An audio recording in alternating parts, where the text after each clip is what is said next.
David Lakin, IET's Head of Education, joins us to discuss the full report and what can be done to ensure the UK has an incoming fleet of STEM students. Welcome, David.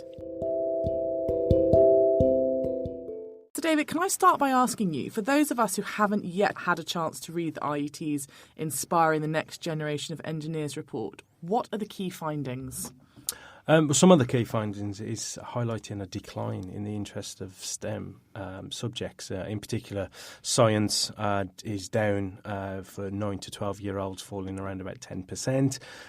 Design and technology down around about 12%, and ICT computing a further 14%. So it's not great news, not great reading, and we're not 100% sure to the reasons behind that. But talking to teachers, they're telling us that the time pressures to having to teach a full curriculum, poor teaching resources, and other classroom distractions are some of the contributing factors towards that. So we're at the IET working very hard to provide schools and teachers with up-to-date curriculum resources for them to deliver STEM subjects, CPD training to help develop their own confidence in delivering those subjects, and also career information and guidance.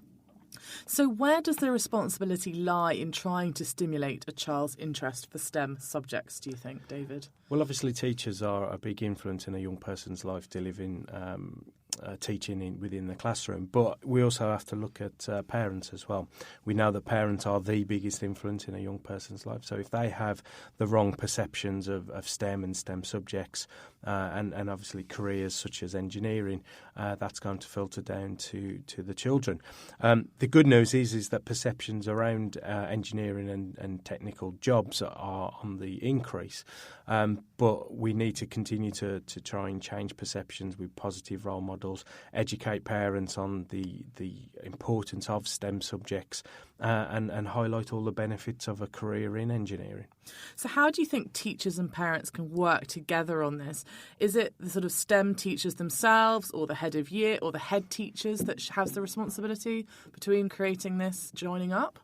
Yeah, I mean, obviously it's the job of the school to deliver these subjects in the classroom, but a lot can be done back at home as well. So again, it's parents being more mindful around the terminology they're using around STEM subjects. So when their son or daughter comes home with homework and they may be assisting them, it's being mindful of how they talk about those subjects. So, for example, they don't say, "Oh, I hated maths when I was at school," or "You'll never use science when you're older," and things like that. More changing it to say, "I wish I was better at maths when I was at school," or "Science is very important," and it lays a foundation. So it's little things like that. So schools can work closely with parents on that, and parents can obviously take more of an interest.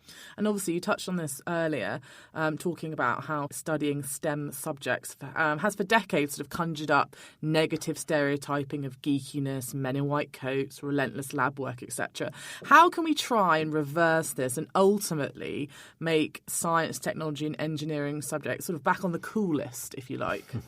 Yeah, well, we are seeing that perception change, and that is because technology is used more and more in everyday life. It's now integrated into everything that we do, and young people in particular can quite easily pick up a phone or a tablet or a computer and be able to use it straight away.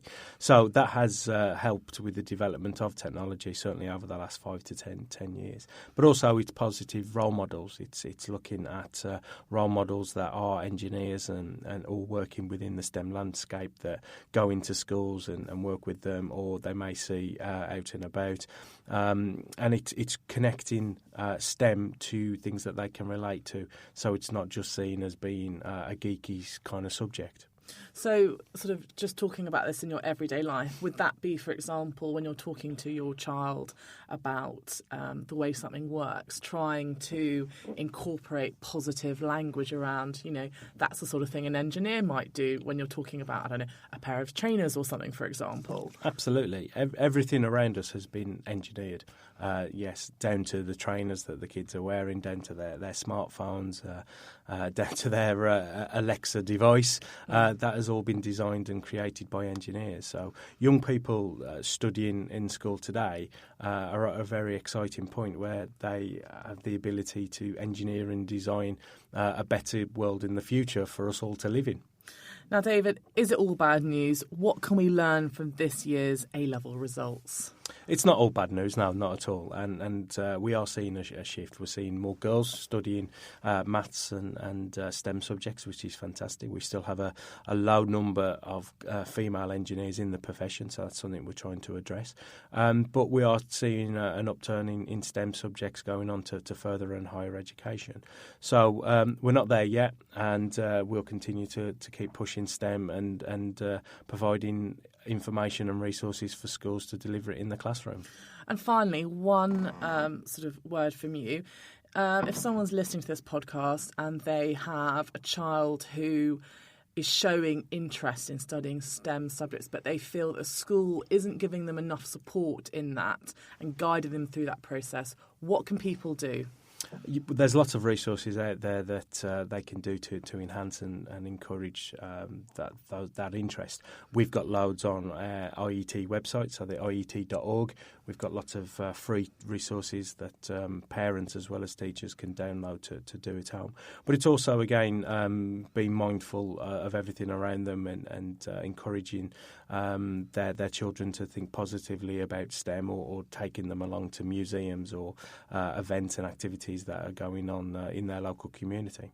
And conversely, if a teacher is listening to this and they have identified a particular interest and skill in one of the children that they're teaching, which they don't feel the parent is sort of supporting at home, what advice would you give to them? Well, again, if they visit our website to download any of the resources that they could use, plus we have a wealth of career information and guidance to help develop and guide that young person through to hopefully a career in engineering.